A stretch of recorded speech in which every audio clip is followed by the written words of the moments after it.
The dust of the Texas panhandle clung to Virginia Kemp's skirts as she trudged along the sun-baked road, her 6-month-old daughter Emma whimpering softly against her shoulder. The year was 1878, and the promise of a new life had withered like crops in the drought that had claimed her husband's life and their homestead just 3 weeks prior. Virginia adjusted the thin blanket covering Emma's face from the relentless sun, wincing as her cracked lips split further when she whispered soothing words to the child. The water in her canteen sloshed with alarming lightness. 2 days walking from the burned-out shell of their cabin had left her with blistered feet and dwindling hope. The distant rumble of hoofbeats made her pause. Travelers could mean salvation or danger for a woman alone. Virginia squared her shoulders and continued walking, keeping her eyes forward but her ears alert. The hoofbeats slowed as they approached, and she clutched Emma tighter. "Madam, you all right out here?"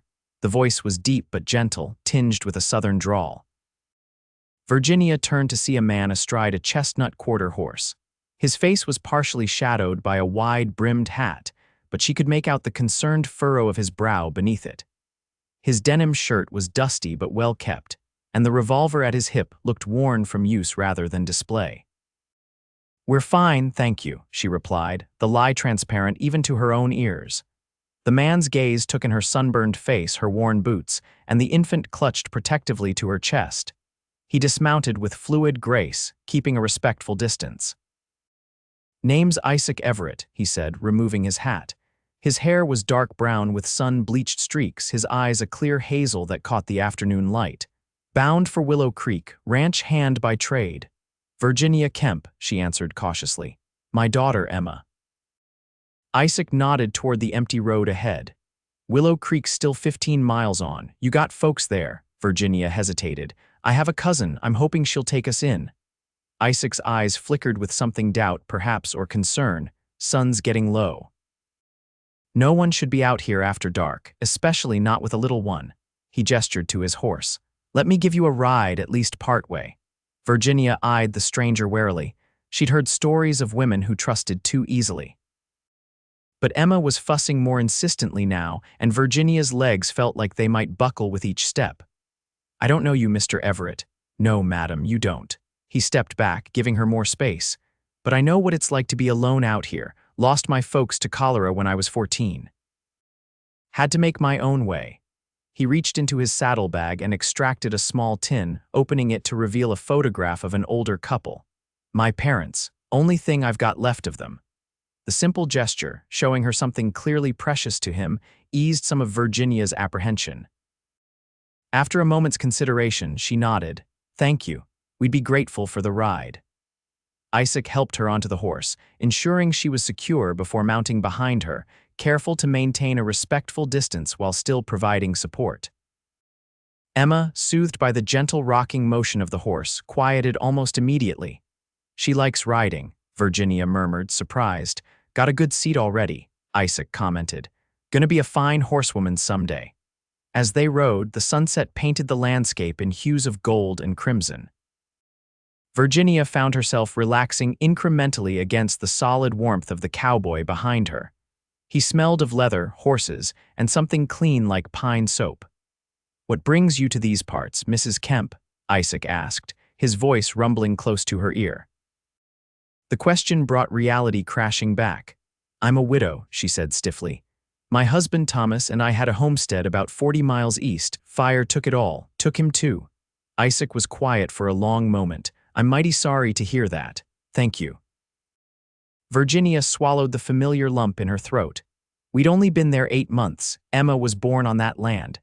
"That's hard country for homesteading," Isaac observed without judgment. Thomas was determined. Virginia's voice grew softer. "He had such dreams for us, for Emma." They rode in companionable silence as dusk deepened into night.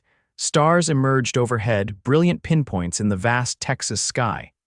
Emma had fallen asleep, her small body warm against Virginia's chest. "We'll need to make camp," Isaac said eventually. "There's a decent spot near the creek up ahead."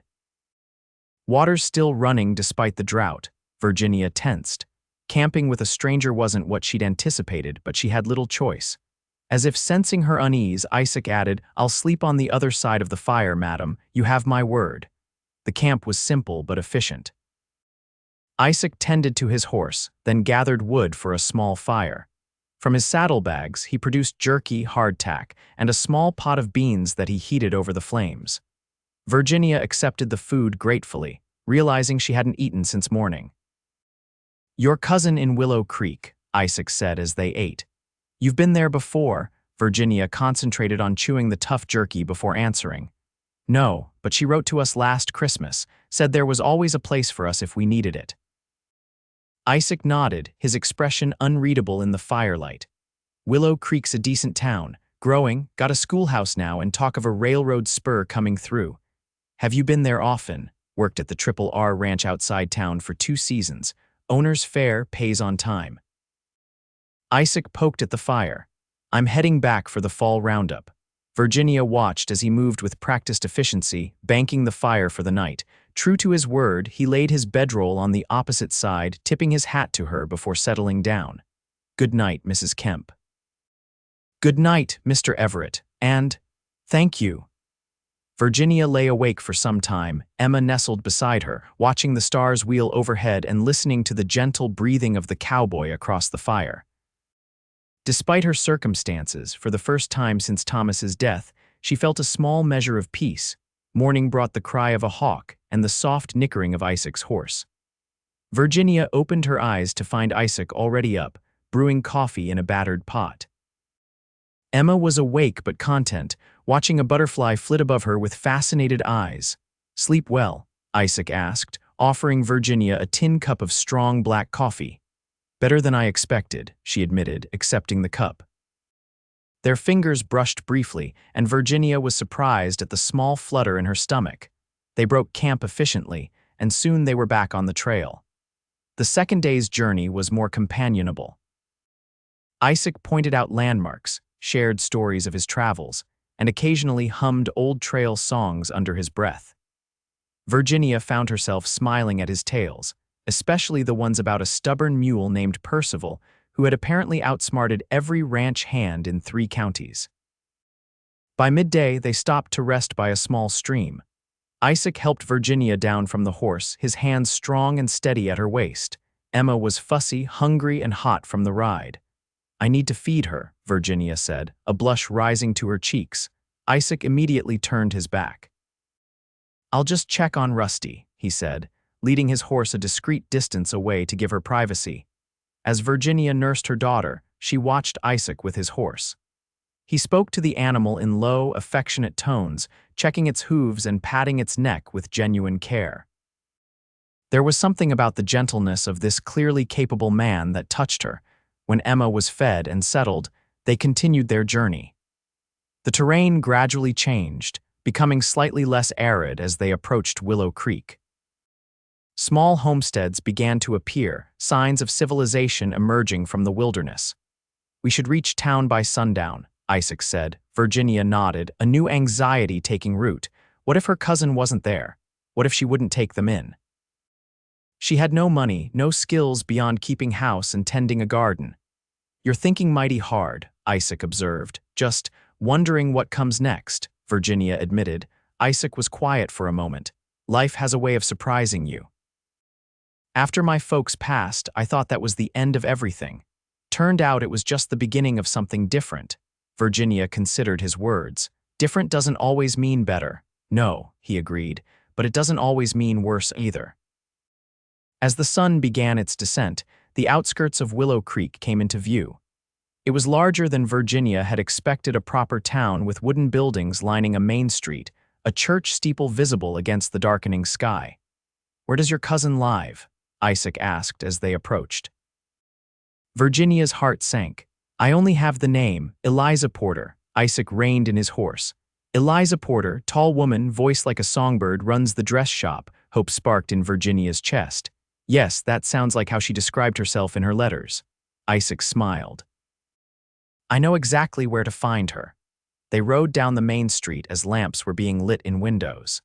The town was busy with early evening activity, men heading to the saloon, women finishing shopping, children being called home for supper. Several people called greetings to Isaac, who responded with friendly nods. He guided them to a neat two-story building with Porter's Fine Apparel painted on a wooden sign. A bell tinkled as they entered, and a tall, elegantly dressed woman looked up from behind a counter. "Isaac Everett, as I live and breathe, back for roundup already." Her smile faltered as she noticed Virginia and Emma. "And who might these folks be, Eliza? This is Virginia Kemp. Says she's your cousin." Recognition dawned on Eliza's face. Virginia, Thomas's wife. She hurried around the counter. "My word, we got your wedding announcement, but that was..." She stopped, taking in Virginia's travel-worn appearance and the baby. "What's happened?" In halting words, Virginia explained about the fire, about Thomas. Eliza's eyes filled with tears as she listened, then she pulled Virginia into a fierce embrace. "You'll stay with me, of course, both of you." She looked at Isaac over Virginia's shoulder. "Thank you for bringing them safely, Isaac." Isaac tipped his hat. "Just doing what anyone would, madam." Virginia turned to him, suddenly reluctant to say goodbye. "Mr. Everett, Isaac, I don't know how to thank you." "No need for thanks. I'm glad you found your family." His eyes lingered on hers for a moment. "I'll be around town for a spell before heading to the Triple R. Perhaps I'll see you again." "I'd like that," Virginia said softly. After Isaac left, Eliza showed Virginia to a comfortable room above the shop. There was even a small cradle, left from when Eliza's assistant had a baby the previous year. The luxury of a real bed, clean linens, and a warm bath nearly brought Virginia to tears. Later, as she lay in bed with Emma sleeping peacefully in the cradle beside her, Virginia found her thoughts drifting to Isaac. His kindness had been unexpected, a light in the darkness that had consumed her life. She wondered if she would indeed see him again, and was surprised by how much she hoped she would. Over the next 2 weeks, Virginia settled into life with Eliza. Her cousin was a widow herself, having lost her husband to a mining accident 5 years prior. She had transformed her grief into determination, building a successful business that catered to the women of Willow Creek and surrounding ranches. "You have a good eye for color," Eliza observed as Virginia helped arrange fabric displays. "Ever done any sewing beyond mending?" Virginia shook her head. "Thomas needed practical clothes, not fancy ones." "Well, there's money in fancy," Eliza said with a wink. "And I could use the help if you're interested in learning." The offer of meaningful work, of a way to contribute, lifted Virginia's spirits immeasurably. Each day, she learned more about patterns and stitches, about measuring and fitting. Emma became the shop's mascot, cooing at customers from her basket behind the counter. Isaac visited the shop 3 days after their arrival, hat in hand, freshly shaved and wearing a clean shirt. "Mrs. Kemp," he greeted her. "Just wanted to see how you and little Emma are settling in." Virginia smiled, genuinely pleased to see him. "Very well, thank you. Eliza has been wonderfully generous." "Good to hear." He shifted his weight, seeming uncharacteristically uncertain.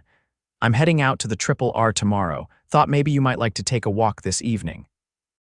"Weather's fine." Virginia hesitated only briefly. "I'd like that." Their walk took them through the small town park where cottonwood trees provided welcome shade. Isaac was respectful, maintaining a proper distance as they strolled, Emma bundled against Virginia's chest in a sling Eliza had fashioned. "You seem different," Isaac observed. "More at ease," Virginia nodded. "Having somewhere to belong, it helps." "You belonged somewhere before," Isaac said quietly. "With your husband."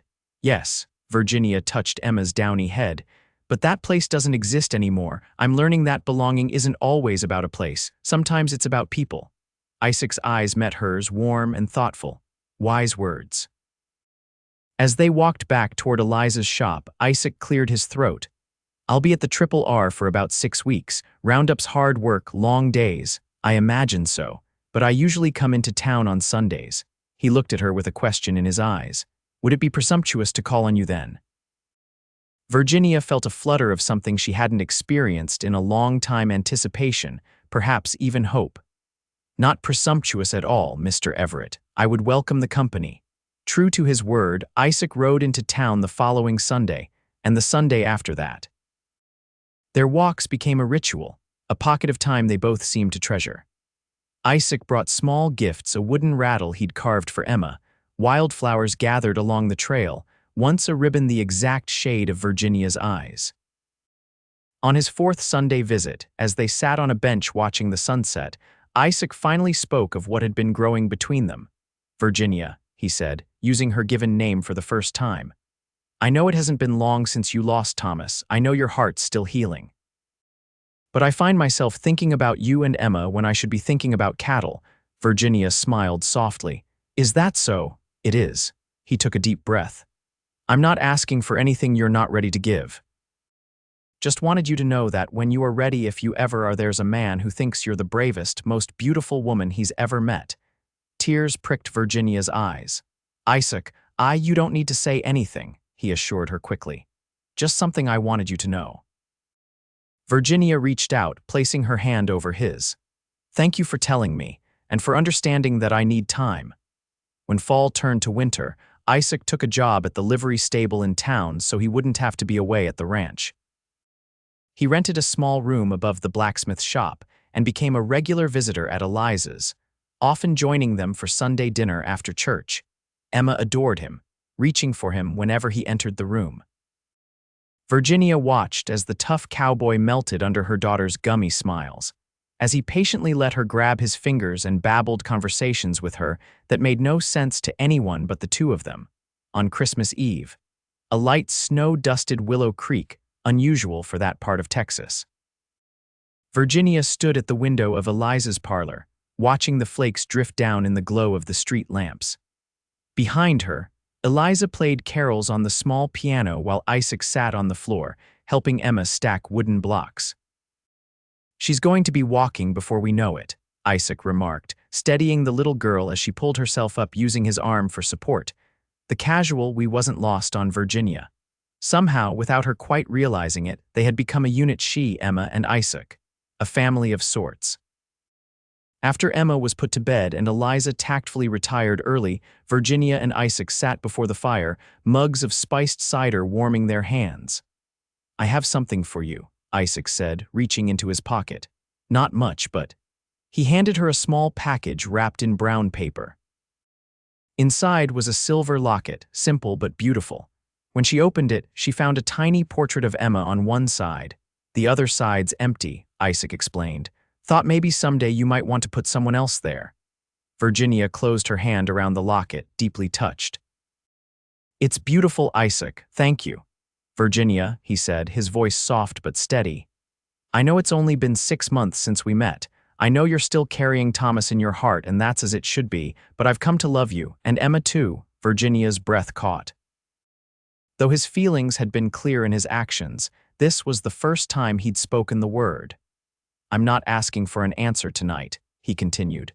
"Just wanted you to know that whenever you're ready, I'm here, and I promise to be here for as long as you'll have me." Virginia looked into his earnest face, this man who had ridden beside her when she had nothing, who had helped her find her way back to life when she thought all was lost. "Isaac," she said softly, "I think I'm ready now." His eyes widened. "You are?" she nodded, feeling suddenly shy. "I'll always love Thomas. He gave me Emma, and a part of my heart will always be his, but my heart has room for you too. It has for some time now."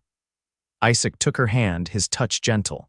"May I kiss you, Virginia?" Her answer was to lean forward, meeting him halfway. The kiss was tender, a promise exchanged without words. When they parted, Virginia saw in Isaac's eyes the same wonder she felt blooming in her chest. Spring came early to Willow Creek that year. The wildflowers bloomed in profusion across the plains, and Emma took her first tottering steps in the grass behind Eliza's shop, squealing with delight as she lurched from Virginia to Isaac and back again. They were married on a perfect April morning, with Eliza standing as Virginia's witness and the ranch foreman from the Triple R standing for Isaac. Emma, now 14 months old, watched the proceedings from Eliza's arms, occasionally calling out Mama or Zach, her version of Isaac's name. Isaac had been saving diligently, and with some help from the Triple Articus owner who valued his work, he'd purchased a small piece of land 5 miles outside town. It wasn't much, 20 acres with a modest cabin, but it was theirs. close enough to town for Virginia to continue working with Eliza, far enough out to give them room to grow. On their wedding night, after Emma was asleep in her new bedroom, Isaac took Virginia's hand and led her to the porch of their cabin. The stars spread out above them in a brilliant canopy, the night air fragrant with sage and new grass. "Remember that first night we camped together?" Isaac asked. "When I found you on the road," Virginia nodded, leaning against his shoulder. "I was so afraid of you, of the future, of everything." "And now," she smiled up at him, "now I'm not afraid at all." Isaac wrapped his arm around her waist. "I made you a promise that day, didn't I, that I'd get you safely to your cousin?" "You did more than that," Virginia said softly. "You brought me home." 2 years later, on a warm summer evening, Virginia sat on that same porch, watching Isaac teach Emma how to brush their new pony. The little girl's laughter rang out as the shaggy animal nuzzled her hand for treats. Beside Virginia, in a handcrafted cradle, their son Thomas Isaac Everett slept peacefully, not quite 3 months old. Life wasn't perfect. There were still hard times, drought years when the crops struggled, winters when illness swept through the town. But they faced each challenge together, their bond growing stronger with each passing season. On their 5th anniversary, Isaac surprised Virginia with a journey, not a long one, just a day's ride. When they crested a hill, Virginia gasped. Below them stretched a valley she recognized, though it had changed. Where once there had been a burned-out homestead, now wildflowers grew in abundance. "I thought you might want to say goodbye properly," Isaac said quietly, "to thank Thomas for the life he gave you and for Emma." Tears filled Virginia's eyes as she dismounted. Isaac stayed with the horses, giving her privacy as she walked among the flowers that had reclaimed the land where her first husband had died. "Thank you," she whispered to the wind, "for loving me, for our daughter. For everything you taught me about courage." A butterfly, brilliant blue, landed on her hand for a moment before fluttering away. Virginia watched it go, feeling a sense of completion, of a circle closing. When she returned to Isaac, he searched her face anxiously. "Was it the right thing to do, bringing you here?" Virginia reached up to touch his weather-bronzed cheek. "It was perfect. You always know what I need, even when I don't." That night, back in their home that had expanded over the years to accommodate their growing family, Virginia added a small portrait to the empty side of her locket, a miniature painting of Isaac with Thomas Jr. on his lap, and Emma leaning against his shoulder. "Now it's complete," she told Isaac, showing him the locket with both sides filled. "Just like our family." Isaac pulled her close, his kiss still as tender as their first. "Do you ever think about that day, when I found you on the road?" Virginia nodded against his chest. "Sometimes I wonder what would have happened if you hadn't come along." "I don't," Isaac said simply. "Because I was always going to find you, Virginia. Some things are just meant to be." As they stood together, watching the stars emerge over their land, Virginia knew he was right. From the moment a lone cowboy had ridden beside a desperate woman and her infant promising safety, their lives had been intertwined.